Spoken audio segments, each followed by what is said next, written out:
Hello guys, कैसे हैं आप सभी। जैसे कि आप देख रहे हैं घनमूल यानी कि क्यूब मात्र 2 सेकंड में। तो हम बड़ी से बड़ी अंकों का क्यूब सिर्फ 2 सेकंड में कैसे निकाल सकते हैं, आज हम इस वीडियो में देखेंगे। और आप भी डायरेक्ट कैसे सोच सकते हैं, आप भी सीख जाएंगे। बस मेरी यही एक रिक्वेस्ट है कि आप वीडियो के अंत तक बने रहिए। और आजकल तो एग्ज़ाम्स में डायरेक्टली पूछ लिए जाते हैं, बड़ी अंक दे दिए जाते हैं और उसका बोला जाता है कि इसका क्यूब बताइए। तो ज़्यादातर स्टूडेंट्स क्या करते हैं कि एलसीएम मेथड से करते हैं।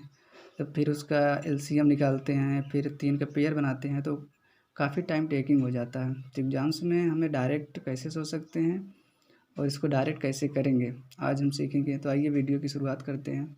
इसके लिए आपको सिर्फ एक काम करना होगा, 1 से 9 तक का क्यूब याद रखना होगा। तो जनरली आई थिंक 1 से 9 तक के क्यूब तो सबको याद ही रहता है। तो इसका हम यूज कैसे करेंगे 1 से 9 तक के क्यूब का इस ट्रिक में।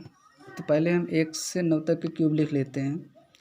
तो आपको पता ही होगा, 1 का क्यूब 1 होता है, 2 का क्यूब 8 होता है, 3 का क्यूब 27, 4 का क्यूब 64, 5 का क्यूब 125, 6 का क्यूब 216, 7 का क्यूब 343, 8 का क्यूब 512 और 9 का क्यूब 729 होता है। तो इतना आपको याद करना होगा और इतना तो याद रहता ही है। तो आइए हम कुछ क्वेश्चन करते हैं और उसमें कैसे इसका यूज करेंगे देखेंगे। जैसे कुछ क्वेश्चन हैं, जैसे मान लीजिए हमें पूछ लिया कि 1728 का क्यूब बताइए। तो इसको हम आइए पहले बेसिक से करते हैं, यानी कि एलसीएम मेथड से, उसके बाद इस ट्रिक को करेंगे। तो जैसे कि हम पहले निकालते हैं 1728 का एलसीएम निकालते हैं, यानी कि जो बेसिक तरीका है। यानी कि इसको 2 से काटेंगे तो 2 8 16, 1 2 2 6 12, 2 चौको 8। फिर 2 से काटेंगे तो 2 चौको 8, 2 3 6, 2 दूनी 4। फिर 2 से काटेंगे 2 दूनी 4, 2 1 कम 2, 2 6 12। फिर 2 से काटेंगे तो हो जाएगा 2 1 कम 2, 2 8 16। फिर 2 से काटेंगे 2 5 10, 2 चौको 8। फिर 2 से काटेंगे 2 दूनी 4, 2 7 14। फिर इसको 3 से काटेंगे 3 9 27। फिर 3 से काटेंगे 3 3 का 9। फिर 3 से काटेंगे 3 1 कम 3। तो क्यूब में क्या होता है, 3 के पेयर बनाना पड़ता है। तो इसका हम 3 3 का पेयर बना लेते हैं। तो कितने पेयर बने, 1 2 3, यानी कि 2 गुणे 2 गुणे 3, 3 हो गया। तो 2 दूनी 4 3, कितना हो गया इसका क्यूब, 12। तो इसको हम ट्रिक से कैसे डायरेक्ट सोच सकते हैं, आइए देखते हैं। तो ये जो इकाई अंक होता है इसका, यानी कि जो लास्ट अंक है ये 8, 8 के क्यूब का इकाई अंक यहाँ पे लिखना होता है। यानी कि 8 का क्यूब कितना होता है, 512। 512 का इकाई अंक क्या हुआ, 2। तो हम क्या लिख लेंगे इसके सामने, 2। फिर क्या करना होता है कि इस साइड से 3 अंक को छोड़ना होता है। यानी कि 3 अंक ही क्यों, क्योंकि क्यूब 3 का ही पेयर बनता है, तो 3 अंक को हम छोड़ देते हैं। फिर उसके बाद जो भी अंक बचा रहता है उसका नियरेस्ट क्यूब लिखते हैं। यानी कि 1 का नियरेस्ट क्यूब क्या होगा, 1 ही होगा। अगर हम मान लीजिए यहाँ पर 2 लिखते हैं तो 2 का क्यूब क्या होगा, 8 होगा, जो कि 1 से क्या है, ज़्यादा हो जाएगा। तो इसका नियरेस्ट क्यूब क्या है, 1। तो ये डायरेक्ट क्या हुआ, 12 हो गया। आइए कुछ और क्वेश्चन को सॉल्व करते हैं, तो उसमें आपको अच्छे तरीके से समझ में आएगा। जैसे कि मान लीजिए पूछ लिया कि 13,824 का इसका क्यूब बताइए। तो इसको हम डायरेक्ट कैसे सोचेंगे, देखिए इकाई का अंक क्या है, 4।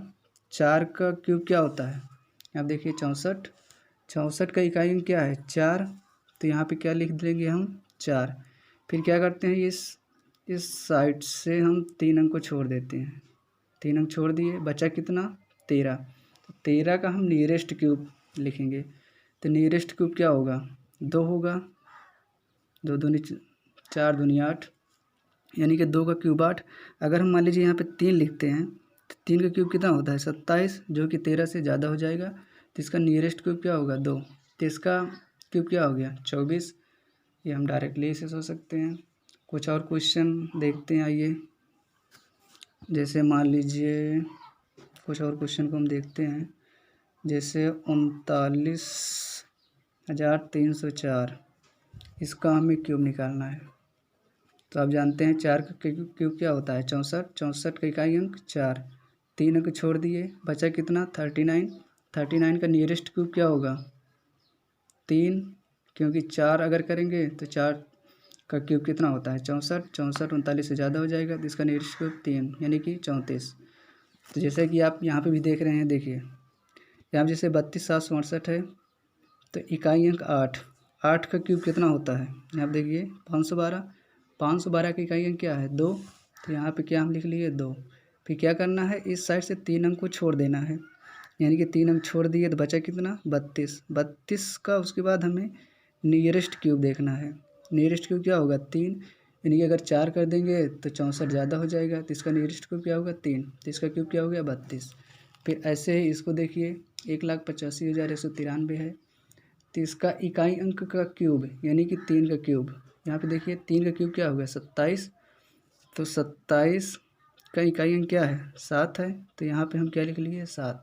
फिर क्या करना है, इस साइड से हमें 3 अंक को छोड़ना है, 3 अंक छोड़ दिए, बचा कितना 185, तो 185 का हमें नियरेस्ट क्यूब देखना है। तो इसका नियरेस्ट क्यूब क्या होगा 5, यानी कि 125 होगा 5 क्यूब। अगर हम मान लीजिए यहाँ पे 6 करते हैं तो 6 का क्यूब क्या होगा 216, जो कि 216 185 से ज़्यादा हो जाएगा। तो जो ज़्यादा हो जाएगा उससे कम वाली अंक यहाँ पे हमें लिखना होता है, यानी कि अगर 6 का करेंगे तो 216 ज़्यादा हो जाएगा, तो 6 से एक कम क्या होगा 5, तो इसका नियरेस्ट क्यूब क्या हो गया 5। तो और हम बड़ी से बड़ी अंक भी, जैसे मान लीजिए एक क्वेश्चन है, जैसे आप देखिए 97,336, 97,336 का क्यूब, इसका क्यूब निकालिए। अब देखिए इकाई अंक क्या है 6, 6 का क्यूब क्या होता है आप देखिए 216, 216 का इकाई अंक क्या होगा 6, तो हम 6 लिख लिए। उसके बाद इस साइड से 3 अंक छोड़ दिए, बचा कितना 97। अब 97 का नियरेस्ट क्यूब क्या होगा अभी बताइए यहाँ कितना होगा 4 होगा, अगर 5 करते हैं तो 125 हो जाएगा, जो कि 97 से ज़्यादा है, तो इसका एक कम कितना 4, तो इसका नियरेस्ट क्यूब क्या होगा 4। तो 97,336 का क्यूब कितना हुआ 46। तो ये हम डायरेक्ट सोच सकते हैं, और चाहे जितनी भी बड़ी अंक हो उसका हम डायरेक्ट यही सोचेंगे। जैसे 314 एक क्वेश्चन है, देखिए जैसे 314 432, इसका घनमूल बताइए। तो इसको हम अगर एलसीएम मेथड से करेंगे तो बहुत टाइम टेकिंग हो जाएगा। अब देखिए इसका क्या होगा इकाई अंक का क्यूब, यानी कि यहाँ देखिए 2 का क्यूब कितना होगा 8 होगा, तो इसका लिख लिए हम 8। उसके बाद 3 अंक छोड़ देते हैं, 3 अंक छोड़ दिए, बचा कितना 314। 314 का नियरेस्ट क्यूब क्या होगा, मान लीजिए अगर हम 6 का क्यूब कितना होता है 6 का क्यूब 216, ठीक है। अगर हम 7 का क्यूब, अगर हम यहाँ पे 7 लिखते हैं तो 7 का क्यूब कितना होता है 343, जो कि 314 से 343 ज़्यादा है, तो इससे एक कम कितना हुआ 6, तो इसका नियरेस्ट क्यूब क्या होगा 6, यानी कि इसका क्यूब क्या हो गया 68 हो गया। तो हम ऐसे सोच सकते हैं, बड़ी से बड़ी अंक का क्यूब निकाल सकते हैं आसानी से। तो और भी क्वेश्चन की प्रैक्टिस आप करिएगा तो आपको ज़्यादा अच्छे तरीके से समझ में आएगा, वैसे उम्मीद करते हैं कि आपको समझ में आ गया होगा। और देखते हैं, जैसे मान लीजिए हम 97,336, अब इसका क्यूब निकालते हैं तो क्या करेंगे 6 इकाई अंक, 6 का क्यूब क्या होता है 216, 216 का इकाई अंक क्या हो गया 6। फिर क्या करते हैं 3 अंक छोड़ते हैं, 97 का नियरेस्ट क्यूब क्या होगा 4 होगा, क्योंकि 5 अगर करेंगे तो 125 हो जाएगा, जो कि क्या हो जाएगा ज़्यादा हो जाएगा। इसका तो हम निकाल ही चुके थे। तो कुछ और देखते हैं, आइए और क्वेश्चन की हम प्रैक्टिस कर लेते हैं यहाँ पे।